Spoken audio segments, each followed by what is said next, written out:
This is a Ron's Burger production and a Ron's Cookies production. Please enjoy the following video of me cooking some burgers. For this passion project, I'm going to be making hamburgers with lettuce, tomato, and bacon. And I'm going to be making oatmeal chocolate chip cookies, and I'm going to be making a spice cake. I'm making the hamburgers for just a casual dinner, the spice cake for my dad's birthday, and the cookies for my 7th hour advanced math class. These all are extremely good recipes, and I personally like them in many ways. Obviously, some people would dislike them, but I really love them. They are easy to cook, easy to make, and they don't require a bunch of exotic ingredients. They're simple and easy to do and eat, and they taste good. So we're going to start off with our hamburgers. Usually we get patties. Sometimes we actually get the meat itself, and I just roll with it. When we just get the meat itself, I have to form it into the patties, and that's not really fun, especially when it starts to break apart. With the pre-bought ones, they don't really break apart or anything, so it's super duper simple. So we're just going to keep opening them. We usually get 2 packs because there's 5 people in our family, and they always come in packs of 4, so we always have at least 3 extra. And if someone wants one, we usually have them split in half because my hamburgers, they have a lot of things on them, especially for the people that are not very picky in my family. So that usually fills them up, and we usually have fries or chips with it, so it's perfect for a dinner. Okay, so now I'm going to actually season them. We usually just take grill seasoning or the Grill Master seasoning with the hamburger rub on it, or the seasoning, however you might want to call it. So I'll just rub it around just a little bit though, and I don't want to get my hands dirty. And do not worry, I did wash my hands before this, so make sure that you always wash your hands before you cook with raw meat or you're making a dough. Okay, so there it is on one side. Did you guys see how it's brown around the outside, or not really the outside but on the inside, but it's not moving all the meat around? You have to be very light when you're moving it around, or else it'll scrape up meat, and that's just a pain. So after you get one side, you flip it over and do the back. Super duper simple. I do not measure how much seasoning I use because I feel like if there's room to improve, then I would like to have more or less. It's hard to take them off. So now we're just going to go set those aside, and we're going to get ready to do the tomatoes and the lettuce, aka the best part. Okay, so here's the lettuce. I have never ever done lettuce before. Like, honestly, never done lettuce. My mom usually cuts it for me, or we once again get pre-bought lettuce that's already cut. So we're just going to take it out, and I was trying to tinker with it and see how to core it. My mom had to help me with this because, like I said, I've never done it before. So she told me to remove all the excess leaves. At this point, I had no idea what I was doing. I mean, like, personally, I've never used lettuce before. I've never honestly wanted to. I don't like it. Then my mom told me to just bash it. Like, so they told me to just pick it up and bash it. And I really liked that part. So then we had to take out all the nasty leaves, and then we just got a few of the leaves that would come off easily, and I ripped those up to make it into like a better portion size. And so now I'm just going to go get a tray for them. And yeah, so we're just going to sit on the tray like so.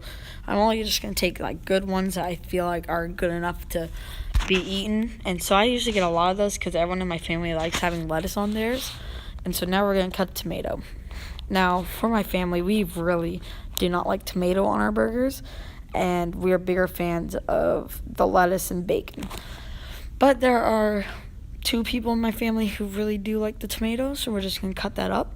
And so what I'm cutting on is actually our island.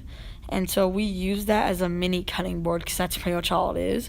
Right now we actually do have a new cutting board. We got it from some of our friends, and it's a little salmon. Really cute, and I personally like it. But at this time we did not have it, as we just got the salmon one about a month later.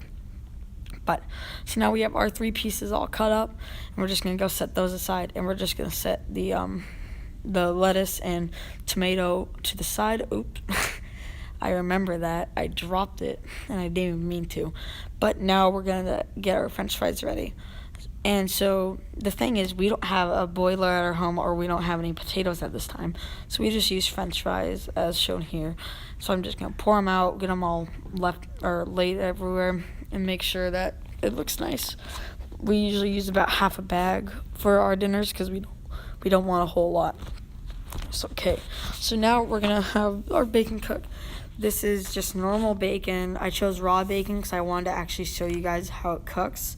And so bacon, it takes a while. Like, it takes a long time for it to cook. But this is only in a time lapse. And this is so frustrating because you have to keep it low or else the grease will pop. And it's just super duper annoying. But it does pay off, as it is way better than the microwavable bacon. Trust me when I say this. Okay, so now we're actually going to start grilling our burgers. So we're just going to take each burger, but before that, we're actually going to clean off the grill.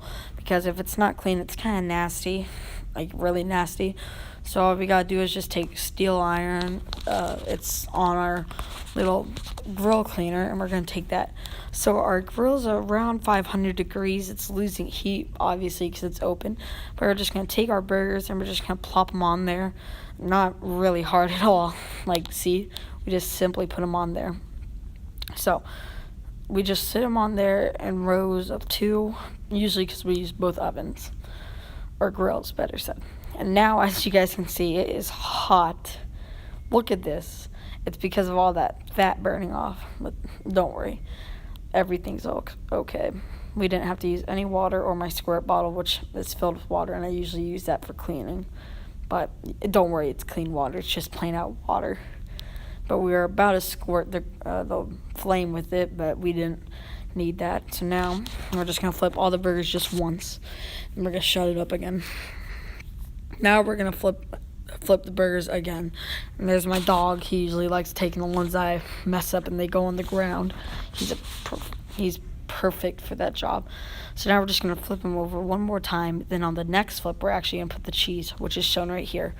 I personally dislike cheese on mine, except for everyone else in my house does. So I choose the 2 best looking ones, and I keep those for myself. And I only do 1 cheese because this is actually some pretty thick cheese. And I personally, I usually like doing 2 pieces of cheese, but we didn't this time. So now we're actually going to take them. And so now they are definitely done. I'm sorry.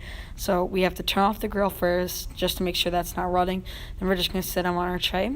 During this time, we took out the fries, and we also got our buns ready. So this is my sister. She had everything on it. And look at it. It is such a good looking burger. Thank you for watching this portion. Here's the oatmeal chocolate chip cookies. These are extremely easy to make, but you have to do it precisely, as they'll be too big or it'll just all melt. So here's our little mixture of butter, sugar, and brown sugar, and vanilla. We do this just so then the batter has a nicer texture, or it looks better. And the vanilla is for taste. And then we add our 1 egg. So now we have our flour, baking soda, and our cinnamon into our little mixture. We're going to add the salt just so then that's usually used for cooking. So we're going to add that in. We're going to mix it thoroughly. Okay, so we're going to continue mixing it. As you can see, it's like a normal batter as it would look. I'm using a hand mixer actually because I didn't want to use the electrical one, because I've actually never really used one of these. So now we're just going to keep mixing it until I feel like it's time for the oats and the chocolate chips. Now it calls for half a cup of chocolate chips, but no one listens to the rules when it comes to chocolate chips. And I didn't really have a lot of oats left, so I just used the rest of those. And it looked like it was just about 1.5 cups. And if you didn't measure it, it would have been. So it doesn't even matter. So we're just going to kind of take all this stuff off the hand mixture. I didn't really need to do that, but like I said, I never really have used the hand mixer. But so now we're just going to keep mixing this until it actually comes to be like a dough. So I'm very bad at keeping my phone charged, but this is what the final product should look like if you do it correctly. Okay, so now we're on to the red velvet. Here's our little mixture of cocoa powder, flour, baking soda, and salt. We're just going to sift that for a little bit just so that it gets rid of all my extra chunks. So now we're actually going to take the oil that is called for in the recipe. We're going to pour that in. Then we're actually going to add our 3 eggs. I didn't really show all of this because it's not all needed in one video. And besides, I was running low on time. So we're going to add that in and keep mixing. So now we're going to begin to mix all that in. So as you guys can see, it's turning red from the cocoa powder and from the little bit of food dye that I used just to give that really nice red. I really like red velvet, and this was made for my little brother's birthday. He is very picky when it comes to what's actually on the cake, as in designs, but I really didn't bother with that. This is the first cake I've ever made alone, and I believe it's actually a really nice cake. So we're just going to keep mixing this for 2 minutes on low. Well, that's not really low, but medium. So now we're actually going to pour it into our cake pans. As you can see, they're little 9-inch round pans, just so then I can actually stack it on each other. My original plan was to make 2 big ones, but I didn't. So now it's frosted with vanilla icing and sprinkles, and it says happy birthday.